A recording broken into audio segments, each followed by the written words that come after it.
Olá, pessoas. Sou Paula Matheus. A gente vai falar hoje aqui um pouquinho de Open Health.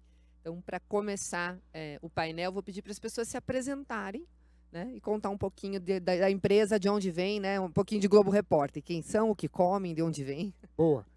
Bom dia novamente, bom dia a todos, a todas. Sou Leandro Bissoli, advogado, especialista na área de direito digital, atuando no mercado já sócio do PEC Advogados há 18 anos em segurança da informação e gestão e governança de dados. Bom dia, pessoal. Bom dia, Paula e os colegas. É um prazer estar aqui. Eu sou Thiago, sou diretor médico da Memed, uma startup health tech, uma plataforma de prescrição digital. Sou médico radiologista, um pouquinho mais de 10 anos já trabalhando com tecnologia na saúde. Primeiro dentro de hospital, no Einstein, no Ciro, implementando sistema médico, né? Especialmente sistemas de medicina diagnóstica, que era a minha especialidade. Aí tive uma fase na DASA em que eu trabalhei com Open Innovation, Corporate Venture, né? Uma dinâmica um pouco diferente, inovação corporativa. E agora estou no front empreendedor aí. E nesse meio tempo também, como médico, sou diretor médico da Sociedade Paulista de Radiologia, diretor de tecnologia, participo da SBIS, enfim, eu tenho uma atividade aí também nesses entes, digamos, regulatórios aí que tangenciam aí a tecnologia em saúde.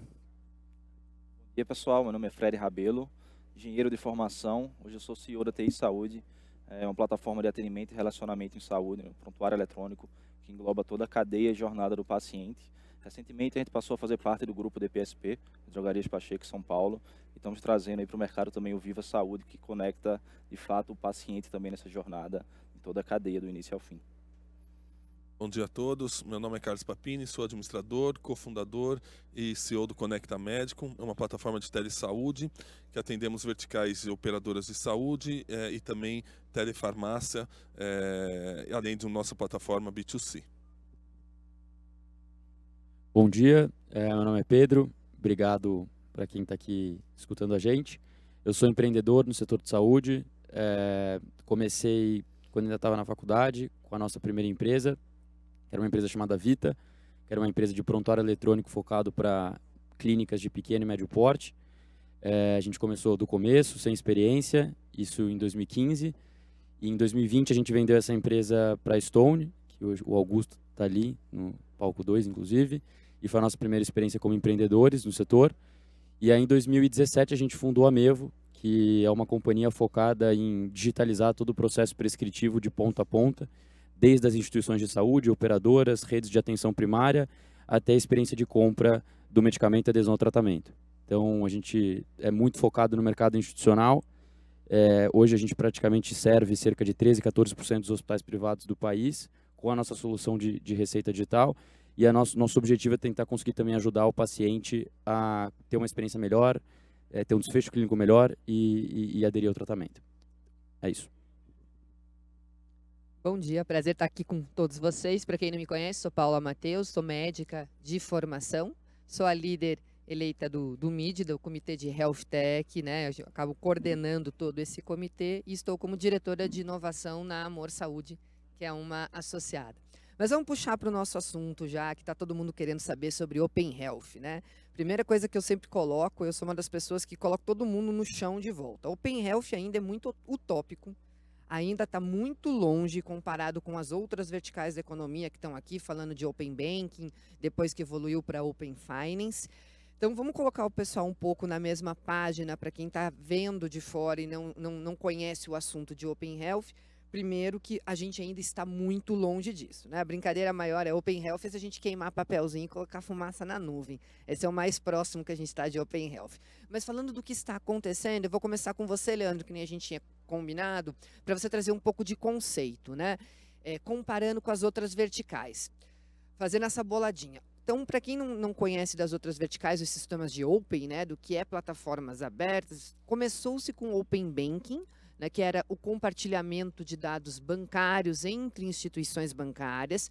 Isso evoluiu para o Open Finance, que hoje é compartilhamento com outras instituições financeiras. A gente está falando aqui de previdência social, de corretoras, de fintechs, tudo para facilitar a jornada do cliente. Comparando, então, Open Bank evoluindo para Open Finance, vamos trazer um pouquinho para a realidade do Open Health. Perfeito. Paula, você trouxe já esse conceito, né, do compartilhamento. Então, voltamos para o titular. No caso, o paciente, ele é o centro de start das ações no que diz respeito ao seu dado do compartilhamento.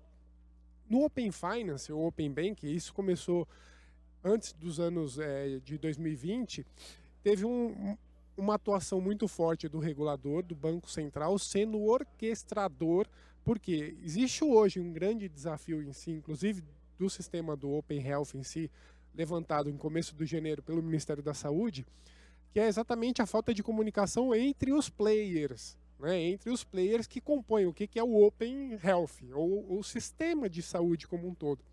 Para o sistema financeiro, isso estava mais claro, quem são os atores. E lembrando, o sistema financeiro brasileiro, ele já desde antes, já era muito digitalizado. O Brasil é referência em digitalização dos meios financeiros. Realmente é referência, inclusive, para o mercado americano, europeu em si, né? Então, quando nós traçamos para um lado agora que, mas vamos tratar o Open Health, ótimo, temos boas iniciativas do próprio Ministério da Saúde. Desde 2020 ele lançou algumas portarias no que diz respeito a uma política, no que diz respeito aos sistemas informáticos e a criação da rede da saúde. Quais são os desafios? Falta de comunicação com os players. Se a gente for perguntar para cada um aqui quanto vocês contribuíram para essa estrutura, não existiu essa contribuição. E além disso, o sistema que é o sistema financeiro, ele é todo, de um certo modo, estruturado, né? A gente está sempre pensando em números e não tem como você olhar um saldo positivo ou negativo da conta se aquilo não está estruturado. Então está sempre muito bem estruturado.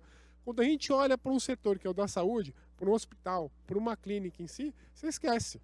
Não tem nem digitalização ainda. Então como é que nós vamos trazer esse Open Health, esse compartilhamento de dados em todo esse ecossistema, sem esse ambiente? E aí, devolvo já o ponto, que esse é o principal, e muito importante, a confiança, né, e a segurança. Esse ainda eu acho que é um ponto que a gente volta aqui para falar. Justamente pegando esse gancho, sistema, né, financeiro super digitalizado, sistema de saúde. A gente tem um empreendedor na mesa aqui que montou uma empresa de saúde e vendeu para a Stone, uma das maiores financeiras do país. Pedro, traz essa visão de como é que você está vendo o Open Health, sendo que você já tem uma experiência até de mercado financeiro. Alô. Eu acho que, comparando o Open Health com o Open Finance, Open Banking, como começou, eu acho que a primeira iniciativa que o sistema de saúde teve, do ponto de vista de Open Health, era muito focado em saúde suplementar, que tinha um pouco mais a ver com o que foi o Open Banking no começo, com o objetivo de aumentar a competitividade e diminuir a assimetria de informação. Mas eu concordo 100% com o que o Leandro falou, porque a gente não tem uma base tecnológica tão bem estabelecida e o setor de saúde ele não é um early adopter de tecnologia quando você compara com o mercado financeiro, que já faz isso há muito tempo. Então, acho que isso aumenta muito o desafio. E o próprio Ministério da Saúde, junto com a ANS e com o banco, e com, acho que foi o Ministério da Economia, inclusive, concluiu que você fazer o Open Health focado em tentar aumentar a competitividade, para tentar oferecer melhores ofertas para o paciente, poderia acabar caindo em uma seleção de risco por parte da saúde suplementar, o que foi visto como um grande risco. E aí isso, no meu entendimento, foi o que deu uma freada. Só que eu acho que tem um outro ângulo do Open Health, que é a questão da interoperabilidade. E no caso de saúde, que eu acho que é um contexto diferente do mercado financeiro, comparando, e eu concordo com o ponto da segurança, não há uma regulamentação específica pela ANPD para dar a segurança jurídica e institucional necessária para que tenha exatamente essa troca de informações entre os players de saúde. Mas o que eu vejo com muito bons olhos e que eu acho que é uma entrada para começar a fazer isso, é essa questão da interoperabilidade, que quando você tem empresas operadoras de dado recebendo essa informação de forma estruturada para poder permitir que o paciente ele passe a ter uma experiência melhor, e aí você consegue criar serviços que são melhores, você consegue melhorar o desfecho clínico, eu acho que esse é o grande ponto positivo que talvez devesse ser por onde a gente deveria começar. Mas eu acho que há uma responsabilidade com o dado de saúde, que tem a ver com essa questão de segurança institucional, de ter uma regulamentação específica, que acho que é diferente do mercado financeiro. Então não vai dar para fazer exatamente a mesma coisa, tanto do ponto de vista da saúde suplementar, para não ter seleção de risco, quanto do ponto de vista da responsabilidade jurídica e institucional para você poder tratar essa informação. E acho que concordo com os desafios que você colocou. Acho que falta uma coordenação, assim como o Banco Central colocou, falta a maior adesão à tecnologia e falta também esses pré-requisitos para que você pelo menos comece com interoperabilidade e depois evolua para outros, enfim, outros serviços. Não, perfeito. Então, eu acho que para todo mundo aqui já entendeu que a gente está longe do Open Health. Mas se a gente descer um pouquinho, a gente tem eu não gosto de falar de micro cases, mas ainda são micro porque está dentro de cada um do seu ecossistema. E a gente tem 3 ecossistemas aqui que estão interoperando dados. Eu estava conversando com o Papini, do case dele, estava conversando com o Fred. Eu gostaria muito que vocês contassem isso, depois o TJ acaba fechando. Como é que vocês estão fazendo interoperabilidade de dados dentro do ecossistema que vocês estão inseridos? Pode começar, Papini, vai. Conta Legal, do seu obrigado, Paulo. caso. Lá no Conecta, eu acho que a primeira coisa a gente tem que começar a pensar no Open, né? Então, por exemplo, a gente tem uma coisa muito simples que o paciente ele acaba fazendo a consulta conosco dentro da rede e ele tem o prontuário dele ali e ele pode a qualquer momento habilitar o prontuário dele dentro da tecnologia para qualquer outro profissional da saúde acompanhar todo o histórico. Então essa é uma prerrogativa do paciente. Você começa a dar poder para o paciente sobre os dados que ele possui dentro do nosso ambiente, ainda restrito no nosso ambiente, compartilhar com toda a rede de prestadores de serviços, né, de profissionais da saúde que ele vai atender. O comentário do Pedro é muito interessante, a questão da interoperabilidade. Eu sempre comento, hoje a gente está integrado com, por exemplo, farmácias, a gente faz a farmácia clínica, então tem todo o mailing da farmácia, com as PBMs, a gente faz elegibilidade, autorização dos programas de benefícios e medicamentos em tempo real, ali na plataforma, com operadoras de saúde, só que isso são APIs. Então a gente não pode confundir API com interoperabilidade. A API é o meio, né, que a gente vai conectar ali.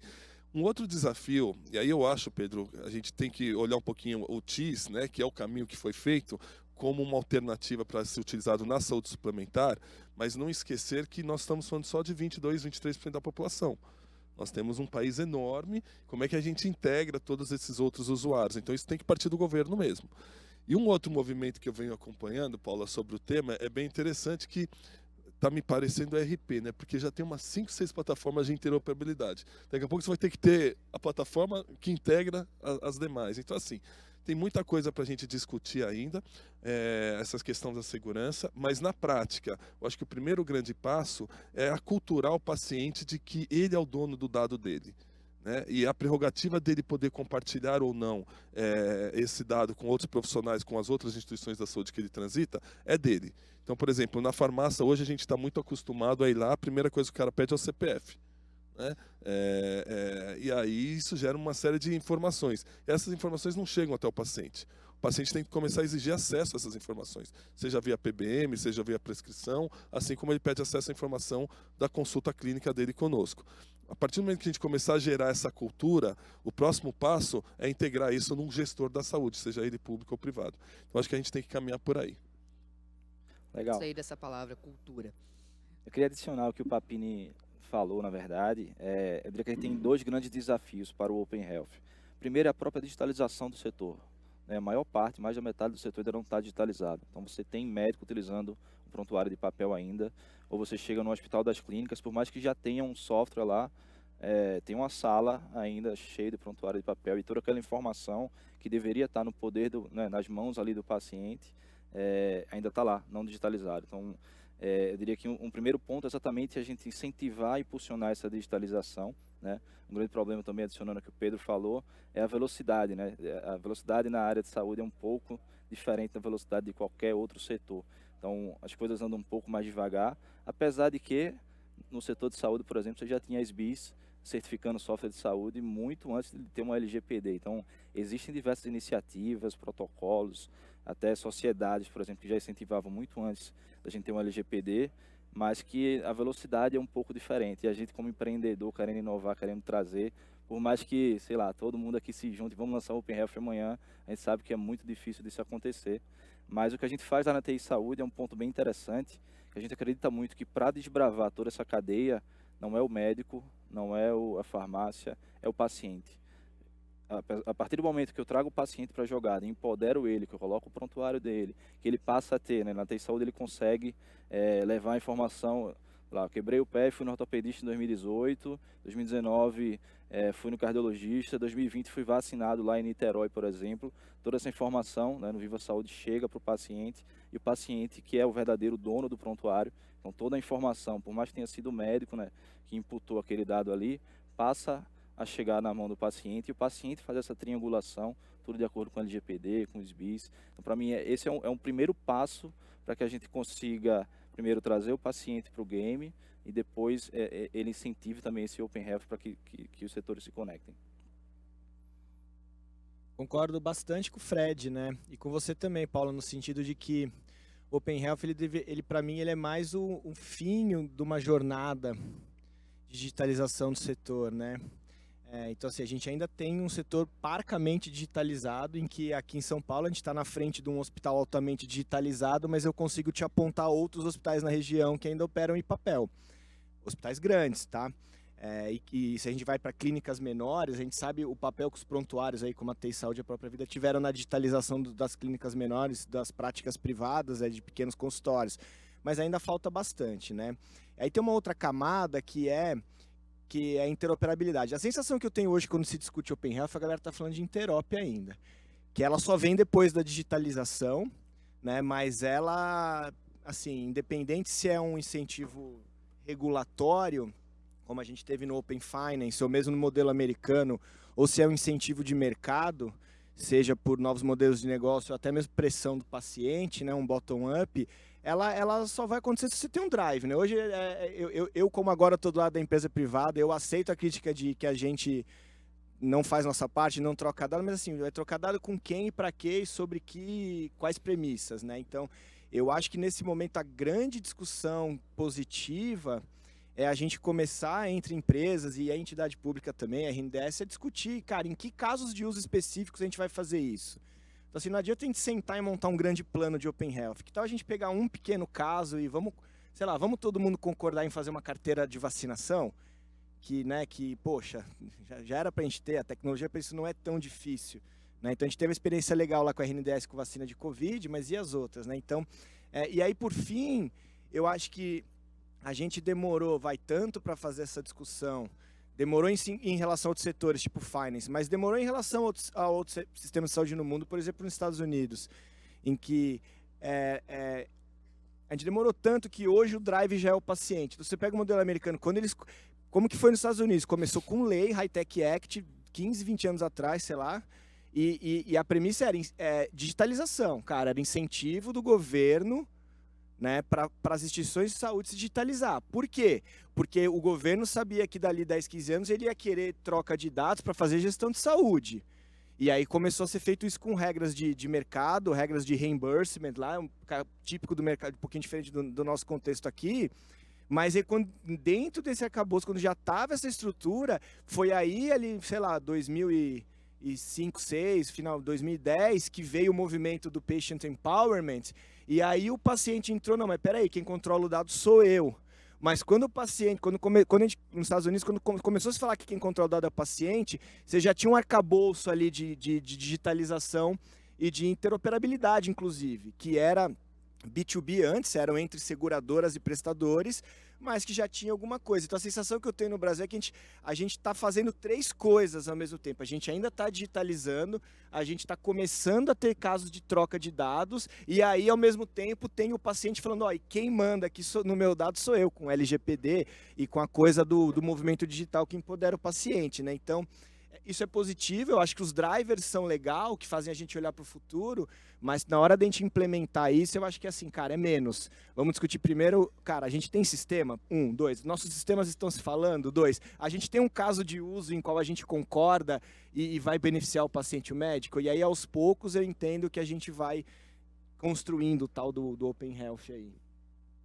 Eu adorei essa fala e vou puxar agora para uma segunda rodada justamente para os casos de uso que eu já tinha colocado aqui. Então, com relação à cultura que você colocou, Fred, o nosso paciente da geração mais nova vai vir com essa cultura digital.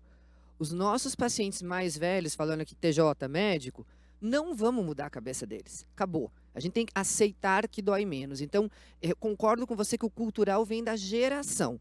Nós mesmos, na nossa geração aqui dos 200 já, a gente ainda é de carregar o papel. Tá aqui, ó. Né? Enquanto o Pedro está ali anotando as coisas. O Pedro está no papel também, mas anotando no celular é cultural. Então, a questão da cultura eu acho que é geracional. A questão da digitalização, para mim, tem que ser top goela down. Enquanto o governo não vier dizer assim, ó, todo mundo tem que digitalizar, acabou a brincadeira, não pode mais esse papel. Tem que vir uma regulação e proibir, senão a gente não vai conseguir dar esse passo para frente, como é que nós vamos trocar dados. Mas vamos pensar no mundo ideal. Então, já está a turminha dos 15, já conseguiu aculturar todo mundo, dos 15 dos 20 anos, a gente já tem um sistema total de saúde digitalizado. Pensando nos cases de uso, vocês concordam que se a gente começar a segmentar para dizer, pô, vamos fazer uma carteira de vacinação de todo mundo, vai trocar dados, como aconteceu na Covid, como aconteceu com a vacinação da Covid? Um outro exemplo aqui, eu quero puxar um exemplo que eu acho que dá para fazer, medicina laboratorial. Exames, né? Resultado do hemograma, resultado da creatinina, tudo isso subir para uma RNDS e todo mundo tem acesso para parar de repetir hemograma, como a gente vê muitos pacientes de porta em porta. Então, eu jogo para a mesa o caso da medicina laboratorial. Vamos puxar por lá agora de novo, Leandro? Algum caso que você acha para a gente trazer que daria para começar a interoperar dados e fazer uma autorregulação num ecossistema? Eu acredito que esses dois pontos que você trouxe são excelentes, como bons cases em si.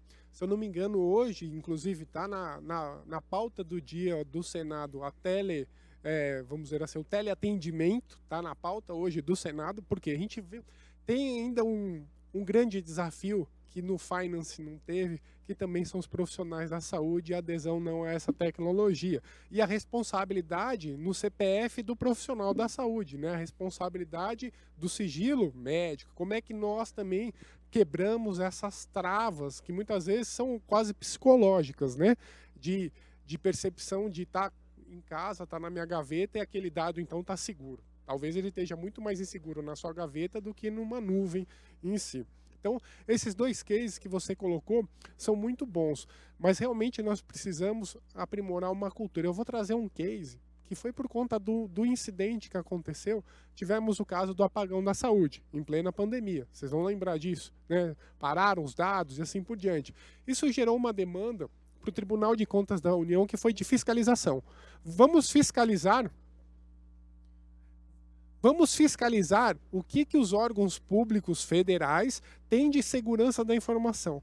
Para nossa surpresa, nossa nem tanto em si, porque sabemos e nos relacionamos, 70% dos órgãos da administração pública federal, e aí aqui o número é alto ainda, porque colocaram empresas de economia mista, como bancos, Petrobras e assim por diante, tem a maturidade inexistente ou muito, muito baixa em segurança da informação. Cultura, entrega, interoperabilidade e assim por diante passam muito longe. Então, realmente, para trazer a tranquilidade, aí você trouxe muito bem, né, a SBIS fazendo um trabalho de auditar e validar plataformas digitais em si, temos que, para fazer o piloto, trazer essa sociedade em si, não ser algo do Ministério, a sociedade para autorregular, regulamentar e trazendo também de um modo participativo todo, se não só os grandes players, por conta das concentrações que tem esse ecossistema, vão ficar aí tendo uma vantagem competitiva frente aos demais. Vai lá, TJ. E só para complementar aqui, a SBIS está fazendo isso. Um beijo para o Kia. Que ataque é fantástico, ele já vem puxando essa pauta antes de surgir RNDS, muito 10. Paula, eu já trabalhei na medicina diagnóstica há bastante tempo, né?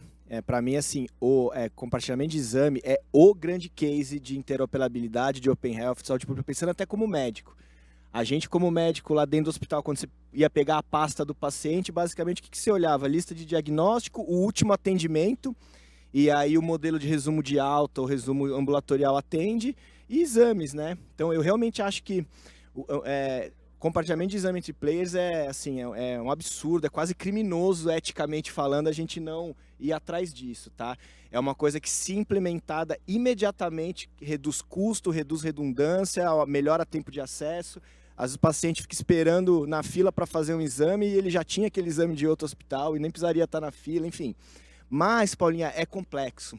Não só pelas regras de negócio, tecnicamente é mais complexo. Eu trabalhei na DASA e a DASA criou um aplicativo lá, agregador de exames, de resultados de exame, inclusive de concorrentes, e assim, tecnicamente é mais complicado.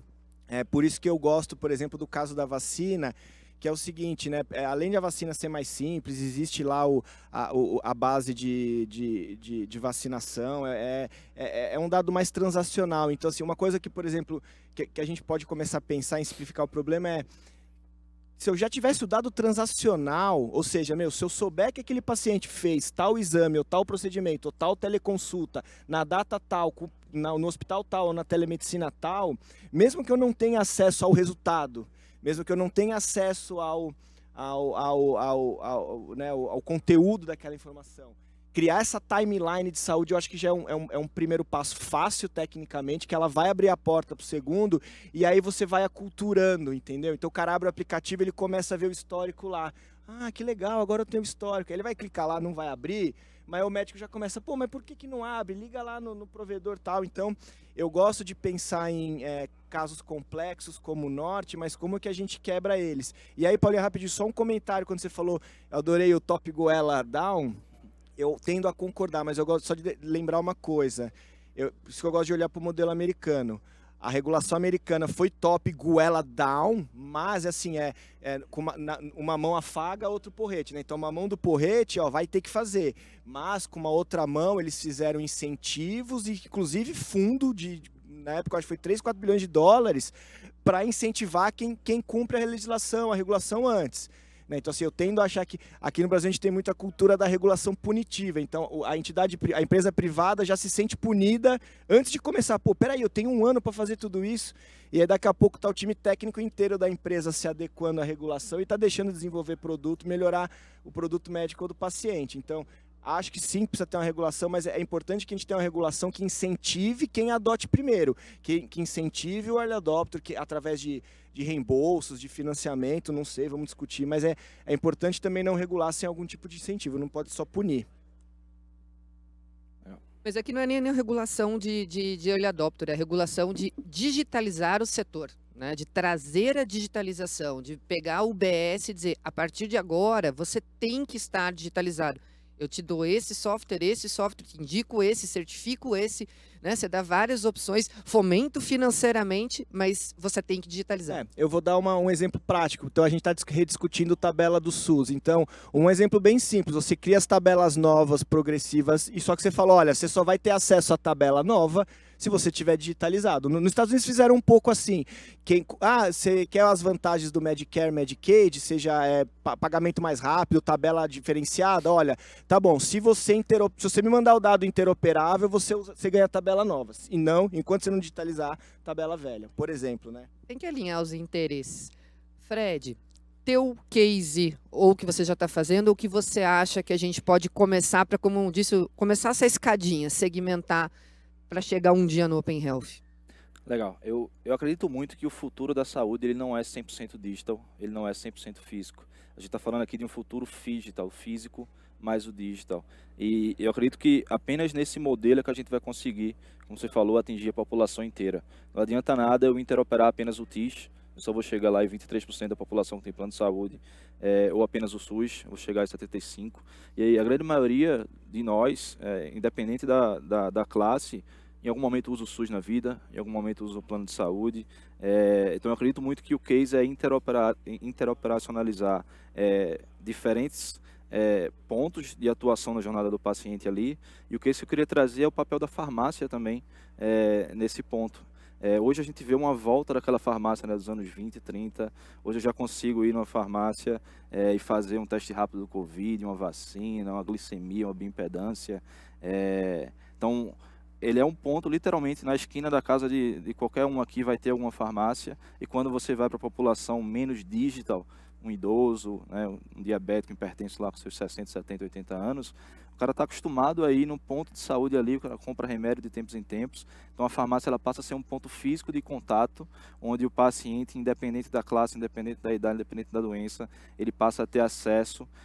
E quando a gente começa a interoperacionalizar dentro ainda desses ecossistemas, eu já consigo, por exemplo, hoje lá no ecossistema Viva Saúde, fazer uma glicemia, uma hipertensão numa drogaria São Paulo e esse dado chegar para o cardiologista que usa TI Saúde. Então, a partir do momento que a gente, mesmo dentro da própria cadeia ali, passa a interoperar, a gente passa a entregar um valor muito grande, não só para o paciente, mas até para o médico, que passa a ter, por exemplo, uma informação quase que em tempo real se o paciente está com pressão alta ou não, e ele fez lá na esquina da casa dele, e o médico que está, sei lá, 10, 20 ou 300 quilômetros de distância, se estiver em outra cidade, precisa fazer a telemedicina, ele passa a ter esse contato. Então, eu queria trazer um pouco dessa visão de interoperar, não apenas, sei lá, fluxo de dados, ou transferência de dados, HL7, FHIR, mas interoperar também diferentes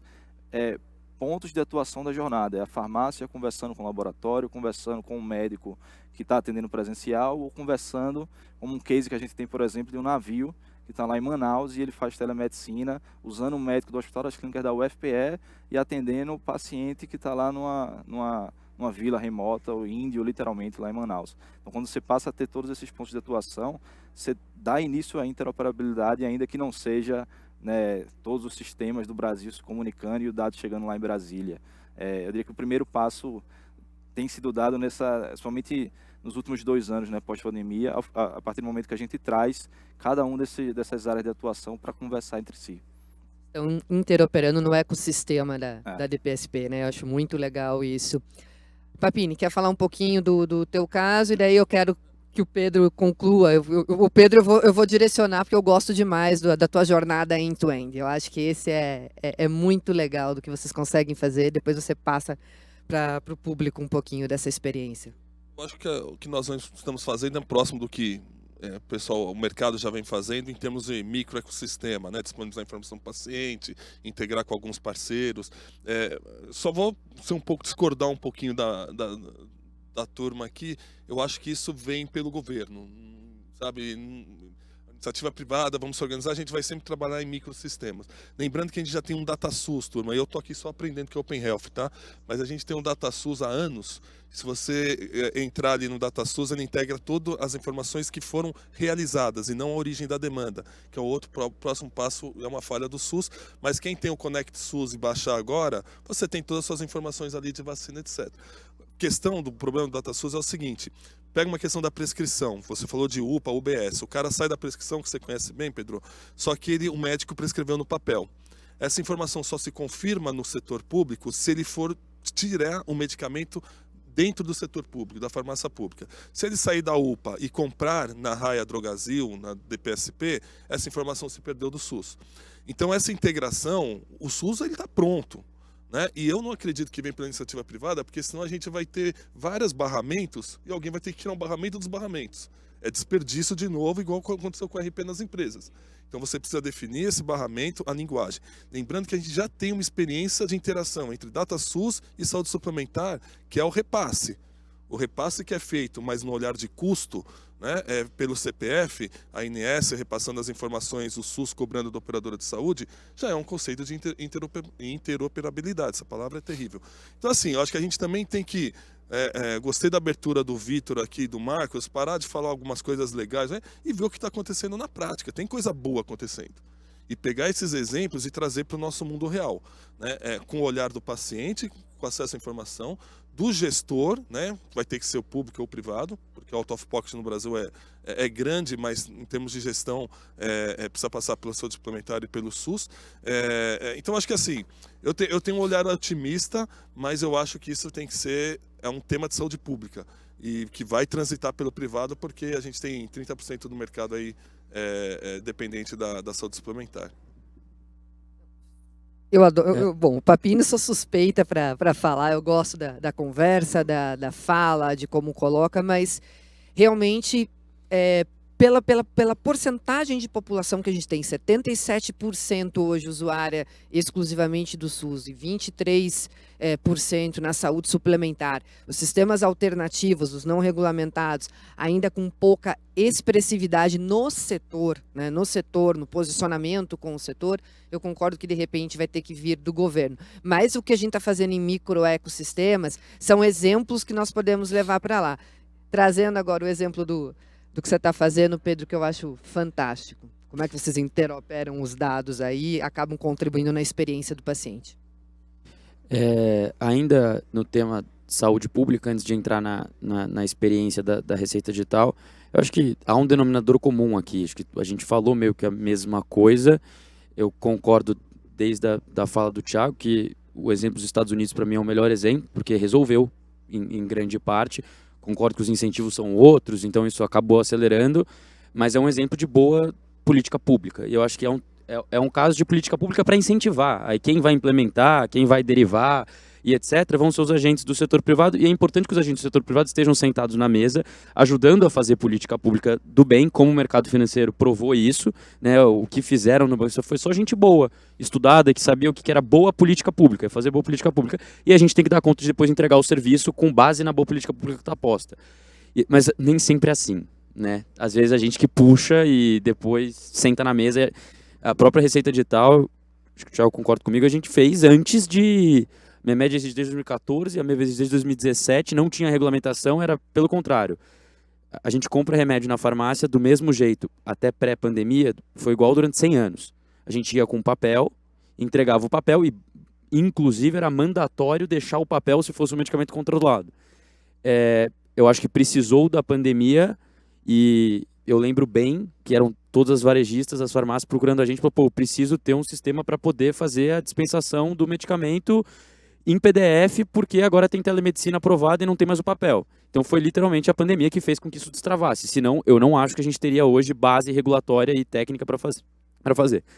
Mas, o meu ponto de vista, que é menos do exame, mais do medicamento, apesar de ter exame também, basicamente, quando um paciente ele vai em um hospital, em uma rede de atenção primária, em uma operadora verticalizada ou mesmo numa unidade básica de saúde, hoje, o que a Receita Digital permite é que esse paciente ele não receba mais o papel. Então, ele recebe um conjunto de informações estruturadas que vem a ser a prescrição do tratamento medicamentoso dele, da solicitação do exame. E a gente é um operador da informação, quem é o controlador da informação é o consumidor final, é o paciente. E o que eu acho que a tecnologia, nesse caso, faz de bem para o consumidor é possibilitar... Eu acho que ninguém aqui tem um histórico de prescrição pré-pandemia. Porque você tinha que guardar o papel na sua casa ou tirar uma foto, e eu acho que duvido que alguém tenha... Com exceção dos medicamentos de uso contínuo, ninguém tinha um histórico. Então, a primeira grande melhoria da Receita Digital é que a instituição de saúde erra menos. E ela consegue rastrear e fiscalizar melhor a implementação dos protocolos. Segundo, é o paciente conseguir receber essa informação de forma mais legível, mais fácil de acessar e conseguir ter o histórico dele para ele evitar uma prescrição errada com interação medicamentosa mais para frente, porque a gente sabe que não tem essa interoperabilidade como a gente gostaria. E acho que a terceira parte é a experiência de compra.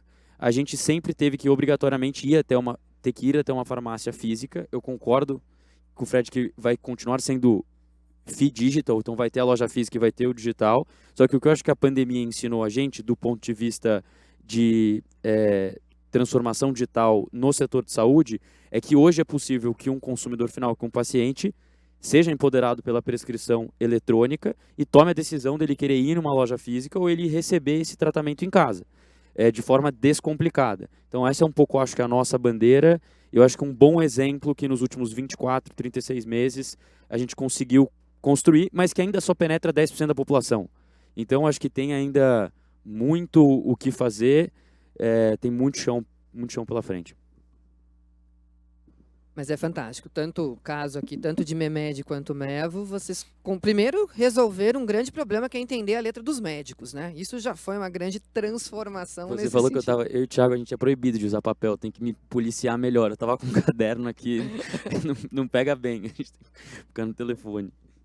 Gente, a gente vai encerrando o painel, vamos fazer uma última pegada para parar no tempo, com respeito também aos próximos painelistas que estão, a gente acabou atrasando. Primeiro, muito obrigado, acho que deu para o público ter uma noção o que é o Open Health, que a gente ainda também, todos que estamos aqui, não sabemos aonde vamos chegar com esse Open Health, mas estamos fazendo micro cases e tentando desenvolver para levar alguma coisa para o governo. Acho que os cases que estão na mesa, a gente tem aqui 4 empresas que estão fazendo isso em algum ponto da jornada e nos seus microecossistemas ou até macroecossistemas.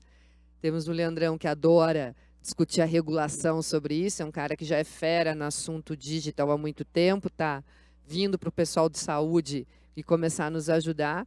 E fiquem à vontade para falar e para concluir o painel. Agradeço de novo a oportunidade, agradeço estar aqui no evento. Compartilho com todos esses pontos. Não tenho dúvida que precisa sim de políticas de Estado para incentivar, mas não podemos deixar de lado a iniciativa privada e fazer como referência o que o Banco Central fez de trazer os players para participar. Com certeza o paciente ele é o centro da operação como um todo, isso está claro. E o que é interessante, o Pedro colocou e a gente acompanha isso, uma vez que a gente colocou a tecnologia para a entrega do serviço, não dá para voltar atrás. Já foi. Né? Pega lá o caso agora do teleatendimento em si, tentaram até segurar de novo, não tem como, já foi. Pensar numa prescrição, numa receita ainda num papel que ninguém consegue ler, já foi. Então, não é mais transformação digital, é adoção digital. É adoção. E aí esse time aqui, né, eles em si trazendo, eles trazem a provocação, inclusive para o regulador de entender. Puxa, é mesmo, está 100 anos fazendo isso em papel. Não precisa mais, né? Não precisa mais. Então, esses gatilhos que fomentam muito essa inovação.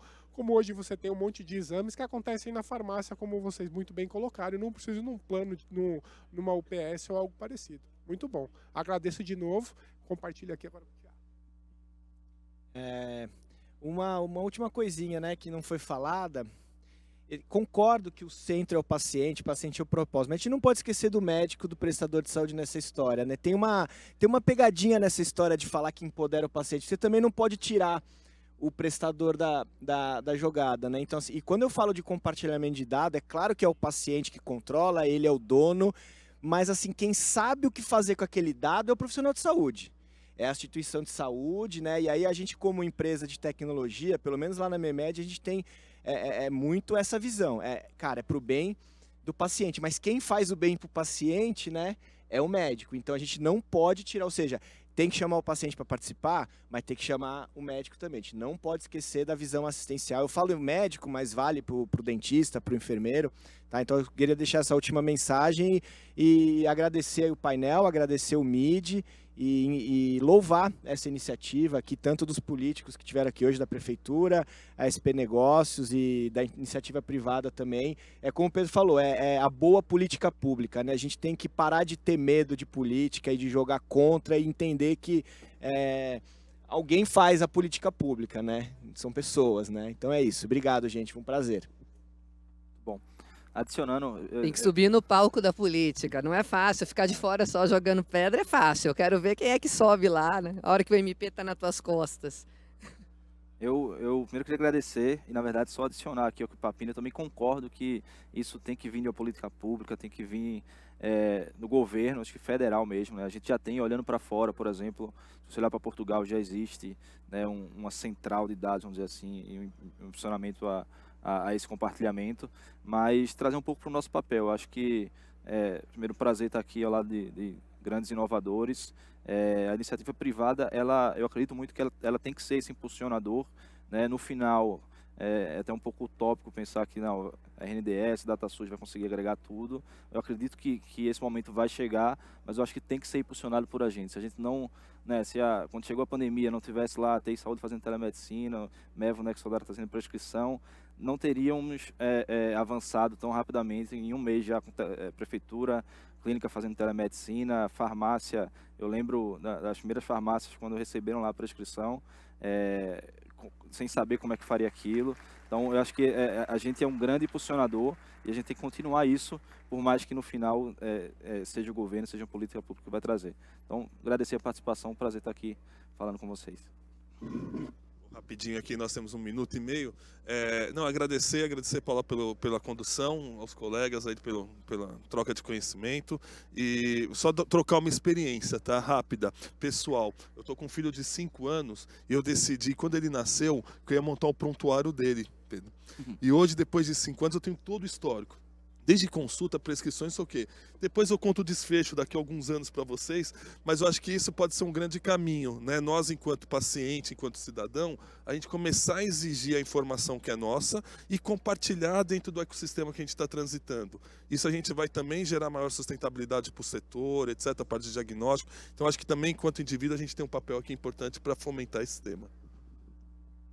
Rapidinho, a primeira startup que eu investi em 2014 se propunha a fazer um prontuário pessoal, faliu. Muito cedo. Conheço outra também que eu participei, tá falindo. Obrigado a quem escolheu o palco 3, não 1 e o 2, então valeu por ter ficado até o final, obrigado.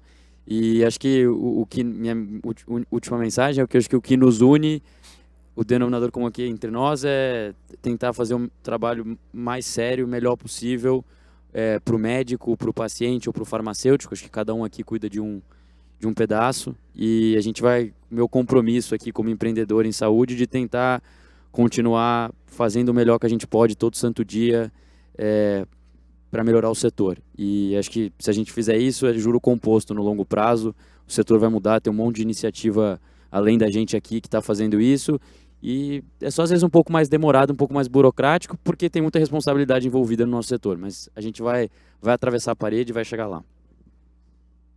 Gente, primeiro, muito obrigado eu falo que não tem nada mais importante que as pessoas podem fazer, que é contribuir com tempo e com conhecimento, né? Isso tem muito valor.